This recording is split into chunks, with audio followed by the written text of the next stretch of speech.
आज शिक्षक आन्दोलनको नेपाल प्रहरीसँग झडप भएको छ। नेपाल सरकारले एउटा ऐन ल्याउन नसकेर, एउटा ऐन जारी गर्न नसकेर हामी हाम्रो बलिदान लगाएर दमन गर्न खोजिएको छ। अंश माग्नको लागि हामी सडकमा आउन बाध्य भएका छौँ। शिक्षकहरूलाई आन्दोलनमा दमन गरेर रोक्न खोजिएको छ। त्यसको विरुद्ध शिक्षकहरू कम हुने छैनन्। कि त ऐन जारी गर्नु पर्यो, कि त यो शिक्षक आन्दोलन गर्न दिनुपर्ने हुन्छ। नेपाल सरकारले नगर्ने आजसम्म एउटा 8 दिनसम्म आन्दोलन गर्दा पनि ऊ दिएन, ऐन ल्याउन सकेन। आखिर आज आन्दोलन चर्किएपछि पुलिस लगाएर दमन गर्न खोजेको अवस्था देखिएको छ। तर त्यो नाथे पञ्चायतकालीन ऐन ढाल्नको लागि आज 8औं दिनको पुण्यतिथि मनाउनु पर्ने यो बडा विडम्बना छ साथीहरू। तर नेपाली शिक्षकहरू हार मान्ने अवस्थामा छैनन्। हामी मर्न तयार छौँ, हामी मर्न तयार छौँ। तर यो देश बर्बाद गर्न दिन्छौँ, यो देशलाई ध्वस्त गर्न दिन्छौँ। यही कसम खाएर हामी सडकमा आएका छौँ। त्यसो भएकोले सम्पूर्ण साथीहरू जो आउनु भएको छ, आज यो 3टा लेन मात्रै कब्जा भएको छ, 3टा लेन मात्रै भरिएको छ। सरकारले अझै के खोजेको हो, अझै के चाहेको हो, त्यो गर्न हामी तयार छौँ। यदि त्यो ऐन लेख्नको लागि नेपाली शिक्षकहरूको रगत चाहिन्छ भने त्यो रगत बगाउन पनि तयार भएर हामी आएका छौँ।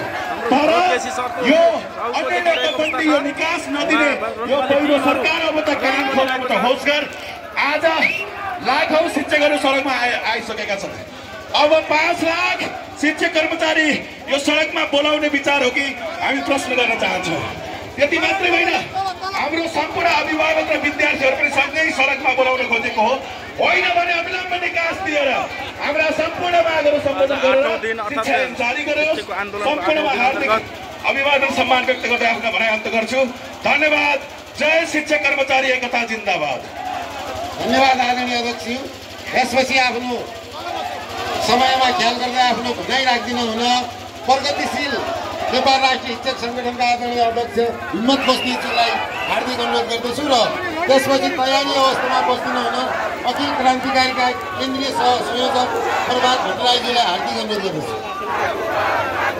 शिक्षकको माग पुरा एउटा ऐन ल्याउन नसकेर प्रहरी खटाएर प्रहरीले दमन गराउन खोजिरहेको नेपाल सरकारले यसरी आन्दोलन गर्न लगाएको बाध्य भएको छ।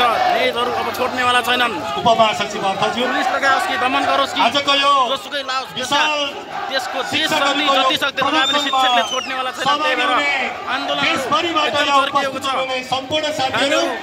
सर्वप्रथम प्रगतिशील नेपाल राष्ट्रिय शिक्षक लेनलाई 4 लेनलाई पुरा भएको र नाराबाजी गरिरहेका छन्। नेपाल प्रहरीले अगाडि बढ्न दिइरहेको अवस्था छ र नाराबाजी गरिरहेका छन्। स्टेजमा रहनुहुने यो आन्दोलन परिचालन समितिका नेपाल सरकार एउटा गैर जिम्मेवारी भइरहेको छ। आफ्नो जिम्मेवारी पुरा गर्न सक्ने एउटा शिक्षकको 28 सालको जीवनमा बसेर काम गराइरहेको छ र शिक्षा नयाँ ऐन ल्याए भनेर आफ्नो अधिकार माग्दा पनि टिचरहरूको अधिकार दिन नसकेर अहिले शिक्षाकर्मी प्रहरी लगाएर दमन गर्न खोजिरहेको छ। त्यसका लागि घोर भर्त्सना विरोध गर्न चाहन्छौँ। हाम्रो आन्दोलनलाई ऐक्यबद्धता जाहेर गर्ने सङ्घ संस्थाका प्रतिनिधिज्यूहरू, सङ्गठनका प्रतिनिधिज्यूहरू एवं देशको विभिन्न भागबाट उपस्थित हुनुहुने सम्पूर्ण शिक्षक साथीहरू, यहाँहरू सञ्चारकर्मी मित्रहरू, यहाँहरू सबैप्रति पुनः अभिवादन शिक्षक नेताहरूले पनि होसियार होस्। यति बेला शिक्षक रिसाइसकेका छन्। 8 दिनसम्म काम गर्न सकिरहेको अवस्था देखिरहेको छ। यस्तो आन्दोलन गरिरहेको बेला आदरणीय मित्रहरू, हामी सबैलाई थाहा भइसकेको छ हामीले शिक्षकलाई यहाँ लिएर यहाँ आन्दोलन गर्न गइरहेको अवस्था देखिरहेको छ। प्रतिपक्षी कतिसम्म जिम्मेवारी हो, जिम्मेवारी पक्षमा जिम्मेवार हाम्रो उपलब्धिहरू प्राप्त गरेको इतिहास छ।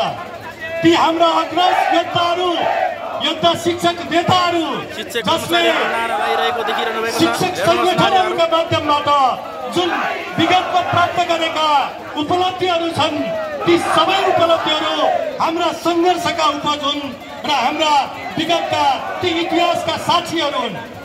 अब अहिले फेरि हामी एउटा महान अभियानमा छौँ।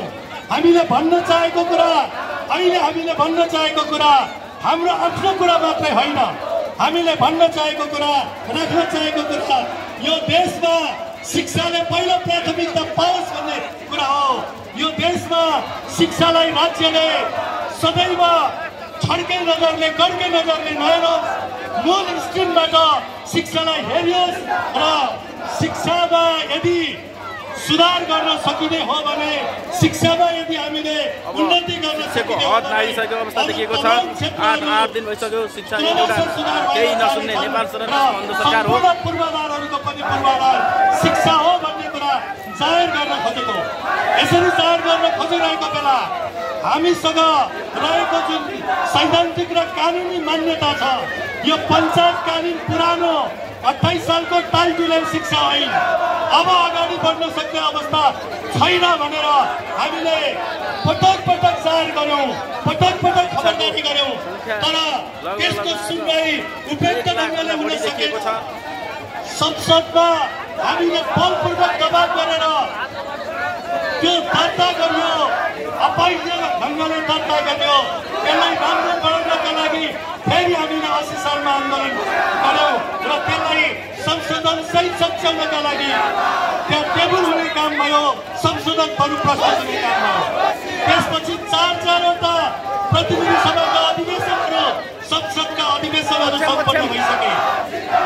हामीले पटक पटक जाहेर गर्यौं यो शिक्षा ऐनमा विलम्ब नगरियोस्, यो शिक्षा ऐनभित्र देशलाई गभर्निङ गर्ने कुरा छ, शिक्षालाई गभर्निङ गर्ने कुरा छ, शिक्षामा देखिएका विषयवस्तुहरूलाई विकास दिने कुराहरू ल्याउनुपर्छ र त्यसका लागि हामी शिक्षकहरूले सङ्घर्ष गरेर प्राप्त गरेका पटक पटकका सम्झौताहरू साँची छन्। ती सम्झौताहरूलाई ख्याल नठानियोस्, ती सम्झौताहरूलाई मूर्तरूप दिनका लागि विद्यालय शिक्षा ऐनमा दर्ज गर्नका लागि उल्लेख गरेर ल्याइयोस् भन्ने कुराहरू हामीले राख्यौँ। प्रस्तुत भएको संसदको जुन चालु अधिवेशन थियो त्यति बेलै त्यसलाई पास गर्न सकिन्थ्यो, संशोधन सहित पास गर्न सकिन्थ्यो।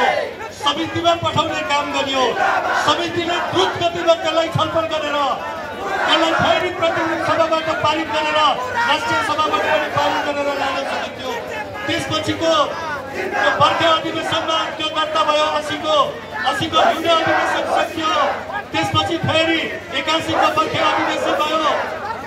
यो ऐन समितिबाट प्रतिनिधि सभामा जाला र पारित होला भन्ने कुरामा हामीले पटक पटक खबरदारी गर्यौं, तर त्यो कुराहरू भएन। ढिला गरियो, अल्छी गरियो र अर्को बोर्डबाट यो काम पुरा हुन्छ शिक्षकहरूको त्यहाँ सम्झौताहरूमाथि अवज्ञा गर्ने आवाजहरू दिन थालियो।